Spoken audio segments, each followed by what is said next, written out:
Good morning friends. मैं आशा करता हूँ कि आप लोग अच्छे होंगे। आज सिटी स्टडी सेंटर में आप सभी का स्वागत है और हम आशा है कि आप लोग पिछली वीडियो अभिवृद्धि पढ़ाए थे, वो वीडियो को आप लोग देखे होंगे। आज सिटी स्टडी सेंटर में सीटेट से संबंधित सीडीपी का क्वेश्चन में आज हम विकास के बारे में पढ़ेंगे। और जो इस चैनल पर पहली बार आए हैं, इस चैनल को सब्सक्राइब और बेल आइकन का बटन दबाना ना भूलें। और यह वीडियो अच्छा लगे तो शेयर, लाइक, कमेंट जरूर करें। तो चलते हैं, आज विकास के बारे में हम लोग पढ़ते हैं कि विकास क्या होता है। तो जब हमारे मानसिक, सामाजिक, संवेगात्मक तथा बौद्धिक पक्षों में परिपक्वता आती है तो उसे विकास कहते हैं। क्या कहते हैं? उसे विकास कहते हैं। परिपक्वता का मतलब होता है जब बच्चा खुद डिसीजन करने लायक हो जाता है, मतलब धीरे धीरे बच्चे में विकास वृद्धि होती है, विकास होता है, तो उसमें एक मैच्योरिटी आ जाती है। मतलब कि कुछ काम जो होते हैं वो स्वयं निर्णय ले लेते हैं कि हाँ ये काम अच्छा है। उसी प्रकार उसमें धीरे धीरे जैसे जैसे उसका शरीर बढ़ता है, विकास होता है, उसके अंदर एक तरह का आत्म क्षमता बढ़ती जाती है। आगे चलिए, विकास का स्वरूप। विकास का स्वरूप जो होता है आंतरिक एवं बाह्य दोनों होता है। जैसे उदाहरण के लिए मस्तिष्क का विकास, भाषा ज्ञान का विकास। मस्तिष्क का विकास जैसे मान लीजिए कि आज हम किसी बच्चे को ABCD सिखाएं, ठीक है, तो वो अंदर का ज्ञान है कि बालक आज वह कितना मतलब कि ऑब्जर्व किया है, मतलब वो कितना सीख पाया है। तो वो आंतरिक ज्ञान हुआ। भाषा ज्ञान मतलब बाह्य ज्ञान में मान लिया जाए कि कितना बच्चे में नैतिकता का मतलब बाहर से समाज के द्वारा हम कितना मतलब बच्चे सीख रहा है, वो सब बाहरी ज्ञान होता है, मतलब बाह्य स्वरूप होता है। विकास का जो स्वरूप होता है वो आंतरिक एवं बाह्य दोनों होता है। क्या होता है? आंतरिक और बाह्य दोनों होता है। मतलब उदाहरण से समझते हैं, मस्तिष्क का विकास, भाषा ज्ञान मतलब कि किसी बच्चे में मतलब कि मानसिक विकास हो रहा है, मतलब बौद्धिक क्षमता अधिक बढ़ रहा है। अब बाहरी ज्ञान मतलब किसी बच्चे में लंबाई बढ़ रहा है, भाषा का ज्ञान अर्जन कर रहा है। इस प्रकार के मतलब कि विकास होते रहते हैं बच्चों में। अब विकास जो होते हैं वो जीवन भर चलने वाली प्रक्रिया है। क्या है? विकास जो है जीवन भर चलता रहता है, मतलब विकास निरंतर चलने रहता है। विकास जो होता है, विकास में निश्चित क्रम होता है। क्या होता है? विकास में एक निश्चित क्रम होता है। हमें अपना उदाहरण समझते हैं, हमें अपना जितना विकास करना होता है उतना हो जाता है। मानसिक विकास, सामाजिक विकास जितना हम चाहेंगे उतना होगा। जैसे मान लीजिए कि मानसिक विकास, आज हम बच्चों को ABCD सिखाएं तो ABCD सीख लिया। उसके बाद अगर बच्चा चाहेगा कि हमें आगे भी सीखना, तो A से एप्पल सीख सकता है, B से बॉय सीख सकता है। इसी प्रकार उसको सामाजिक ज्ञान, मानसिक ज्ञान, ये सब उसके अंदर आते रहते हैं। और मतलब जितना चाहेगा वो अपने शक्ति के अनुसार करता रहेगा। लेकिन विकास जो होता है एक निश्चित क्रम के अनुसार चलता है। क्या चलता है? एक निश्चित क्रम के अनुसार चलता है। आगे बढ़ते हैं। विकास हम सीधे सीधे मापन नहीं कर सकते। विकास को हम सीधे सीधे मापन नहीं कर सकते हैं। उदाहरण से हम समझते हैं, हमें सामाजिक विकास, नैतिक विकास का मापन नहीं कर सकते हैं। हम केवल मानसिक विकास को मापन कर सकते हैं। विकास हम सिर्फ किससे मापन कर सकते हैं? सिर्फ नैतिक विकास को मापन हम नहीं कर सकते हैं। हम सिर्फ मापन किसे कर सकते हैं? सिर्फ मानसिक विकास को मापन कर सकते हैं। विकास में नैतिक विकास, सामाजिक विकास कोई सब मापन हम नहीं कर सकते हैं। सिर्फ किसको मापन करेंगे? तो मानसिक विकास को मापन कर सकते हैं। आगे चलते हैं। विकास जो होती है, विकास परिणात्मक और गुणात्मक दोनों होता है। क्या होता है? परिणात्मक और गुणात्मक दोनों होता है।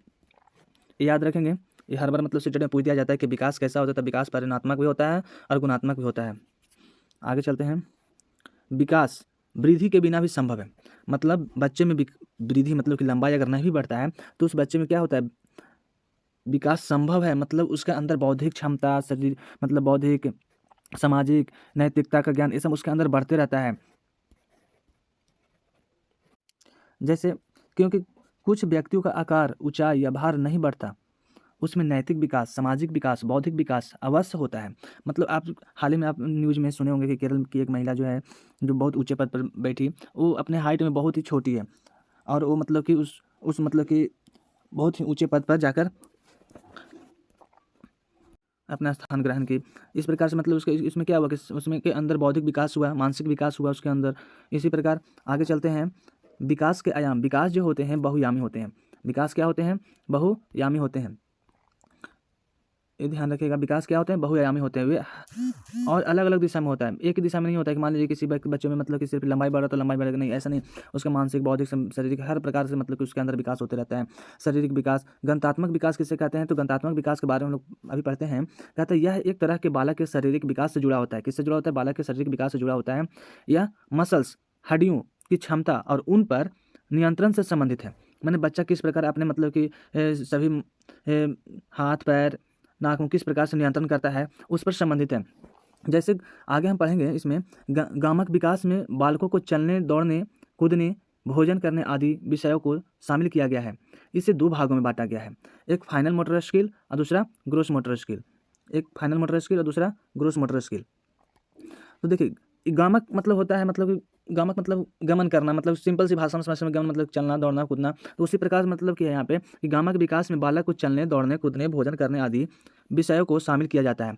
इसे 2 भागों में बांटा गया है, कौन कौन? एक फाइनल मोटर स्किल और दूसरा ग्रोस मोटर स्किल। अब आते हैं फाइनल मोटर स्किल और ग्रोस मोटर स्किल में बस थोड़ा सा फर्क है, ज़्यादा फर्क नहीं है। तो चलिए देखते हैं यहाँ पे फाइनल मोटर स्किल। इसमें मसल्स का कम यूज होता है, मतलब बच्चे जो होते हैं अपने मसल्स का कम यूज करते हैं, जैसे लिखने, पढ़ने, कटिंग करने या भोजन करने, मतलब कि मतलब हल्का सा इसका मतलब कि उपयोग कर पाते हैं बच्चे, मतलब कि ज़्यादा उपयोग नहीं कर पाते अपने बॉडी को। उसी प्रकार ग्रोस मोटर स्किल में ज़्यादा मतलब बॉडी उसमें क्रियाशील होते हैं। जैसे ग्रोस मोटर स्किल, इसमें मसल्स का सबसे ज़्यादा यूज होता है। उदाहरण के दौड़ने, तैरने, जंप करने, इसमें क्या होता है कि पूरा बॉडी जो होती है, मेरे शरीर जो होता है पूरा हरकत में आ जाती है, मतलब कि हलचल इसमें आता है। मतलब दौड़ने में पूरा बॉडी काम कर रहा है, पैर, हाथ, मतलब ज़्यादा मतलब परिश्रम कर रहा है, ज़्यादा ऊर्जा का खपत हो रही है। इस प्रकार विकास जो होता है मानसिक विकास को सामाजिक संज्ञानात्मक विकास बोल सकते हैं। आगे चलते हैं। विकास जो होता है सामाजिक विकास में भी मतलब कि ग्रोथ करेगा, संवेगिक विकास भी मतलब ग्रोथ करेगा, नैतिक विकास भी बढ़ सकता है, भाषा विकास, हर तरह से। मतलब अभी हम क्या बताएं कि विकास जो होता है बहुआयामी होता है, मतलब हर क्षेत्र में विकास हो सकता है। अब आइए हम लोग सीटेट में हर बार मतलब कि विकास और वृद्धि से मतलब क्वेश्चन डाल दिए जाते हैं, तो आज हम कुछ उस क्वेश्चन के बारे में चर्चा कर लेते हैं कि क्या इसमें मतलब किस तरह से क्वेश्चन आते हैं। तो अभिवृद्धि एवं विकास अति महत्वपूर्ण प्रश्न, इसमें कुछ प्रश्न भी ले लिए गए हैं जो आप लोग जवाब दीजिएगा और साथ साथ उसका उत्तर हम भी बताएंगे। चलते हैं। तो कहता है विकास की प्रक्रिया चलती है प्रौढ़ावस्था तक, किशोरावस्था तक, जीवन पर्यंत या अनिश्चित काल तक। तो आप बताइए इसमें ऑप्शन क्या होगा, आंसर क्या होगा? तो विकास की जो प्रक्रिया होती है जीवन पर्यंत तक चलती है, मतलब निरंतर बच्चे के मतलब कि गर्भ से, वहाँ के गर्भ से लेकर मृत्यु तक चलती रहती है, मतलब विकास होते रहता है। आगे चलती है। 20वीं शताब्दी को बालक की शताब्दी कहा जाता है या किसने कहा था? मतलब एक वैज्ञानिक थे जो 20वीं शताब्दी को बालक की शताब्दी कहा, या किसने कहा बताइए? स्किनर ने, क्रो ने, गेल्स ने या एडलर ने? बताइए दोस्तों। तो इसे कहा क्रो एवं क्रो ने।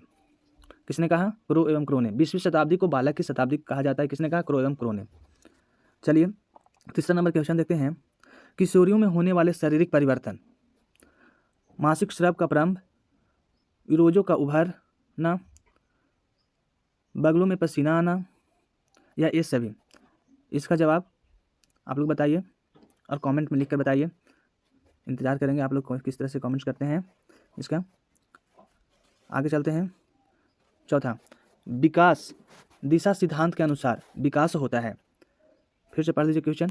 विकास दिशा सिद्धांत के अनुसार विकास होता है सिर से पैर की दिशा में, पैर से सिर की दिशा में, संपूर्ण शरीर के समान रूप से या अनिश्चित रूप से? बताइए इसमें। सिर से पैर की दिशा में या पैर से सिर की दिशा में या संपूर्ण शरीर में समान रूप से या अनिश्चित रूप से? बताइए आप लोग दोस्त। तो इसका आंसर हो गया सिर से पैर की दिशा में। क्या हो गया? सिर से पैर की दिशा में। 5वां नंबर क्वेश्चन है, जन्म से मृत्यु तक चलने वाली प्रक्रिया क्या कहलाती है? वृद्धि, दूसरा में विकास, तीसरा में वृद्धि और विकास दोनों, चौथा में इनमें से कोई नहीं। आप लोग बताइए फ्रेंड्स। तो इसमें क्या है, जन्म से लेकर मृत्यु तक चलने वाली प्रक्रिया को क्या कहते हैं?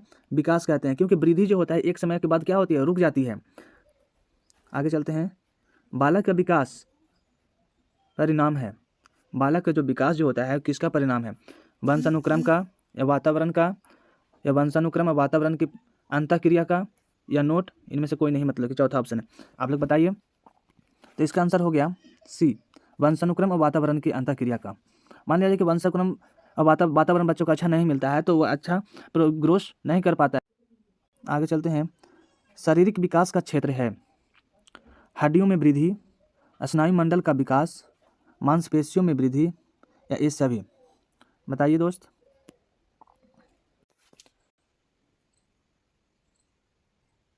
शारीरिक विकास का क्षेत्र है तो इसमें क्या हो जाएगा? ऑप्शन आप लोग बताइए। इसमें हो जाएगा सभी। हड्डियों में वृद्धि, स्नायु मंडल का विकास, मांसपेशियों में वृद्धि, ये सभी होते हैं विकास। आगे चलते हैं, प्राकृतिक में कौन सा मात्रात्मक है?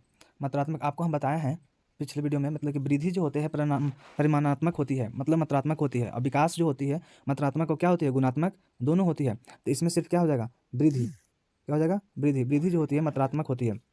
आगे चलते हैं फ्रेंड्स, विकास की गति एक व्यक्ति से दूसरे व्यक्ति में भिन्न होती है, किंतु यह एक नमूने का अनुगमन करती है। क्वेश्चन नंबर 9 है, विकास की गति एक व्यक्ति से दूसरे व्यक्ति में भिन्न होती है, किंतु यह एक नमूने का अनुगमन करती है, मतलब कि नियम को फॉलो करती है। वह नियम कौन सा है? तो वह नियम है क्रमबद्धता और व्यवस्थितता, मतलब क्रम के अनुसार बढ़ता है, आपको बताया है वीडियो में। आगे चलते हैं, कहता है निम्नलिखित में से कौन सा विकास के व्यापक आयामों की सही पहचान करता है? निम्नलिखित में से कौन सा विकास के व्यापक आयामों का क्या करता है, सही पहचान करता है? आप इसमें से ऑप्शन ए में क्या है, सामाजिक, शारीरिक, व्यक्तित्व, स्वयं, शारीरिक, संज्ञानात्मक, सामाजिक और संवेगात्मक। सी में है संवेगात्मक, बौद्धिक, आध्यात्मिक एवं स्वयं। डी में है शारीरिक, व्यक्तित्व, आध्यात्मिक एवं संवेगात्मक। बताइए फ्रेंड्स। तो इसका आंसर आप लोग बताइए।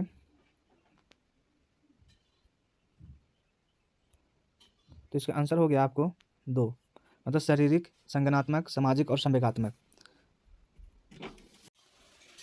हम आशा करते हैं कि यह वीडियो आप लोग को अच्छा लगा होगा, और थोड़ी बहुत जो भी त्रुटियां हमें हैं उसे हम अगली बार से सुधार करने का प्रयास करेंगे। और यह वीडियो को लाइक करें, शेयर करें, बेल आइकन का बटन दबाएं, जिससे हमें आप लोग को जो भी वीडियो मैं डालूंगा उसका वीडियो आप तक नोटिफिकेशन के माध्यम से पहुँचे, और सपोर्ट करें। आपका दिन शुभ हो। थैंक यू दोस्तों।